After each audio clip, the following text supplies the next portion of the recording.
بسم اللہ الرحمن الرحیم۔ السلام علیکم۔ حضرت محمد صلی اللہ علیہ وسلم کے شجرہ نسب سے پہلے ہم آپ کو عرب کے مختلف قبائل کے بارے میں بتائیں گے، جس سے آپ کو ان کا شجرہ نسب سمجھنے میں آسانی ہوگی۔ ملک عرب میں قدیم سے حضرت نوح علیہ السلام کے بیٹے سام کی اولاد آباد رہی ہے۔ زمانے کے اعتبار سے باشندگان عرب کو مورخین نے 3 طبقات میں تقسیم کیا ہے، لیکن بعض نے اس کو 2 میں تقسیم کیا ہے۔ ایک عرب بعیدہ اور دوسرا عرب باقیہ۔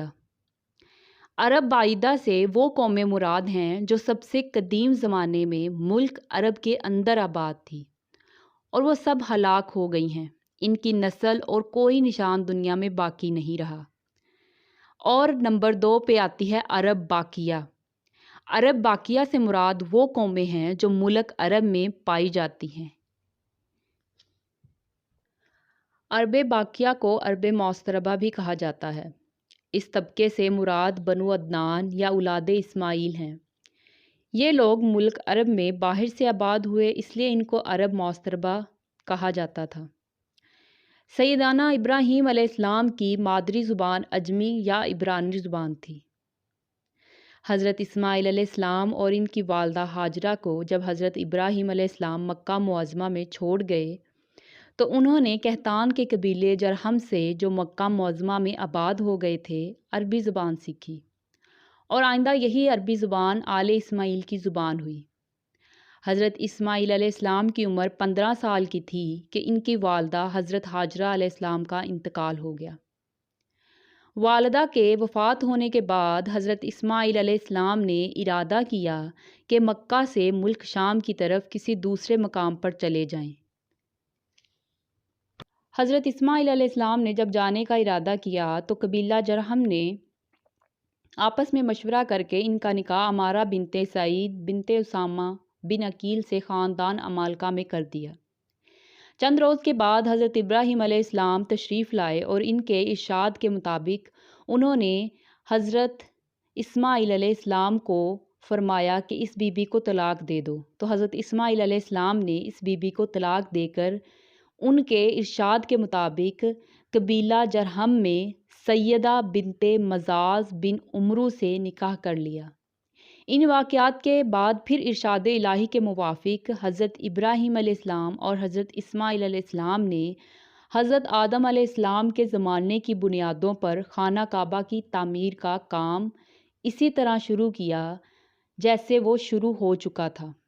حضرت ابراہیم علیہ السلام تو جڑائی کا کام کرتے تھے اور حضرت اسماعیل علیہ السلام گارا اور پتھر اٹھا اٹھا کر دیتے تھے، اور دونوں بزرگ یہ دعا کرتے تھے، اے ہمارے رب، ہم سے یہ خدمت قبول فرما، تو سب کی سننے اور سب کی جاننے والا ہے۔ جب دیوار کسی قدر بلند ہوئی اور تعمیر کے کام میں دقت ہوئی تو حضرت ابراہیم علیہ السلام ایک پتھر پر کھڑے ہو کر کام کرنے لگے۔ یہ وہی مقام ہے جس کو مقام ابراہیم کہتے ہیں۔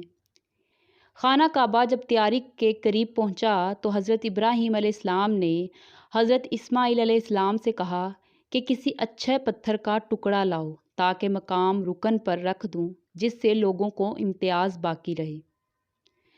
چنانچہ سیدنا اسماعیل علیہ السلام حضرت ابراہیم علیہ السلام کی رہبری میں جبل بوقع بیس سے حجر اسود کو اٹھا لائے اور سیدنا ابراہیم علیہ السلام نے اس کو مقام رکن پر رکھ دیا۔ یہی حجر اسود ہے جس کا طواف کے وقت بوسہ لیا جاتا ہے۔ خانہ کعبہ کی تعمیر کے بعد حضرت ابراہیم علیہ السلام، حضرت اسماعیل علیہ السلام ان لوگوں کو جو آپ صلی اللہ علیہ وسلم پر ایمان لا چکے تھے ہمراہ لے کر مقامات منی اور عرفات کی طرف گئے، قربانی کی اور خانہ کعبہ کا طواف کیا۔ حضرت ابراہیم علیہ السلام ملک شام کی طرف چلے گئے اور تا حیات ہر سال خانہ کعبہ کی زیارت اور حج کو آتے رہے۔ حضرت ابراہیم علیہ السلام کو خانہ کعبہ کی تعمیر کے بعد ہی حضرت اسماعیل علیہ السلام کی ذبح کرنے کا حکم ہوا تھا۔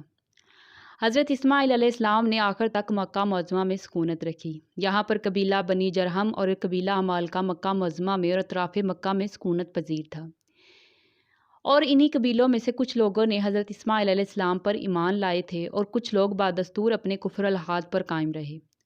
حضرت اسماعیل علیہ السلام کی وفات باروائے توریت 137 سال کی عمر میں ہوئی۔ حضرت اسماعیل علیہ السلام کی وفات کے بعد حضرت اسماعیل علیہ السلام کے 12 بیٹے موجود تھے، جن کی نسل نے اس قدر ترقی کی کہ مکہ میں نہ سما سکے اور پورے مکہ میں پھیل گئی۔ کعبے کی طوالیت اور مکہ معظمہ کی سعادت بنی اسماعیل سے متعلق رہی۔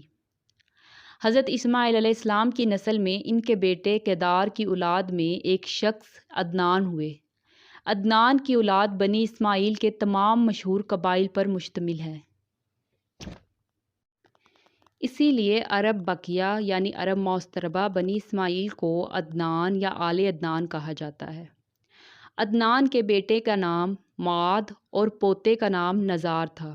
نزار کے 4 بیٹے تھے جن سے تمام عدنانی قبائل متفرع ہوئے، اس لیے عدنانی قبائل کو معادی اور نزاری بھی کہتے ہیں۔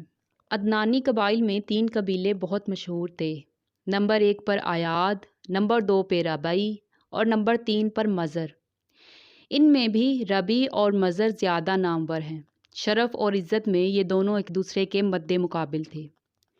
قبائل مزر کے مشہور قبیلے کنانا میں فہر بن مالک تھے، جن کو قریش بھی کہتے تھے۔ قریش کی اولاد میں بہت سے قبائل ہوئے، جن میں بنی سہم، بنی مخروم، بنی جمع، اس طرح اور بھی بہت سے قبائل تھے۔ ان میں سے بنی عبد مناف زیادہ مشہور ہوئے۔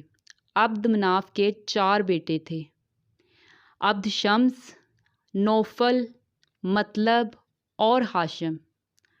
ہاشم کی اولاد میں رسول اللہ صلی اللہ علیہ وسلم بن عبداللہ بن عبد المطلب بن ہاشم ہوئے، جن کی امت تمام مسلمان ہے اور جو نبی آخر الزماں ہے۔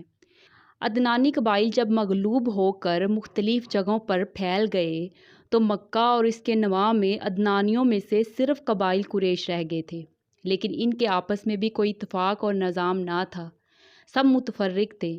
قصا بن کلاب نے سب کو متفق اور متحد کیا۔ قصا بن کلاب نے جو 5ویں صدی عیسوی میں تھے، قبائل قریش میں ایک اتفاق پیدا کر کے مکہ معظمہ بلکہ تمام ملک مکہ میں اقتدار حاصل کر لیا۔ خانہ کعبہ کی طوالیت اب پھر آل عدنان میں آ گئی۔ قصا نے خانہ کعبہ کی مرمت کی اور اپنے لیے ایک محل بنوایا، جس کا ایک بڑا کمرہ لوگوں کو جمع کر کے مشورہ کرنے کے لیے رکھا اور اس کا نام دارالندوہ رکھا گیا۔ دارالندوہ میں بیٹھ کر قصا نے بھی یہ تجویز کیا کہ حج کے موقع پر 3 دن تک حاجیوں کو کھانا کھلایا جائے اور تمام قریش اس کے اخراجات کے لیے آپس میں چندہ سے رقم جمع کریں۔ غرض یہ کہ قصا کو مکہ اور حجاز میں دینی اور دنیاوی دونوں قسم کا اقتدار حاصل تھا۔ 480 عیسوی میں قصا راہی ملک بقا ہوئے اور ان کا بیٹا عبدالدار اپنے باپ کی جگہ مکہ کا حاکم تسلیم کیا گیا۔ عبدالدار کی وفات کے بعد اس کے پوتوں اور اس کے بھائی عبد مناف کے بیٹوں میں حکومت مکہ کے لیے فساد برپا ہو گیا، لیکن مکہ کے بااثر لوگوں نے بیچ میں پڑھ کر فیصلہ کیا کہ عبد مناف کے بیٹے عبد شمس کو اب آب رسانی، چند یام ٹیکس کی وصولی اور حاجیوں کی میزبانی کا کام سپرد ہوگا۔ عبدالدار کے پوتوں کو فوجی انتظام، کعبے کی حفاظت اور دارالندوہ کی نگرانی کا کام سپرد کیا جائے۔ چند روز کے بعد عبد مناف کے بیٹے عبد شمس نے اپنے چھوٹے بھائی ہاشم کو اپنی حکومت اور تمام حقوق دے دیے۔ ہاشم اپنی تجارت، دولت اور سخاوت کی وجہ سے اہل مکہ میں بہت ہردل عزیز تھے۔ انہوں نے قریش کو تجارت کی ترغیب دینے اور تجارت کے ذرائع پیدا کر دینے سے بہت فائدہ پہنچایا۔ آنے والی ویڈیو میں حضرت عبد المطلب جو کہ حضرت محمد صلی اللہ علیہ وسلم کے دادا تھے، ان کی زندگی کے بارے میں بتایا جائے گا۔ تو اگر آپ یہ معلومات حاصل کرنا چاہتے ہیں تو پلیز میرے چینل کو سبسکرائب کریں، لائک اور شیئر کریں تاکہ آپ کو آنے والی ویڈیو کا نوٹیفیکیشن جلد از جلد مل سکے۔ جزاک اللہ۔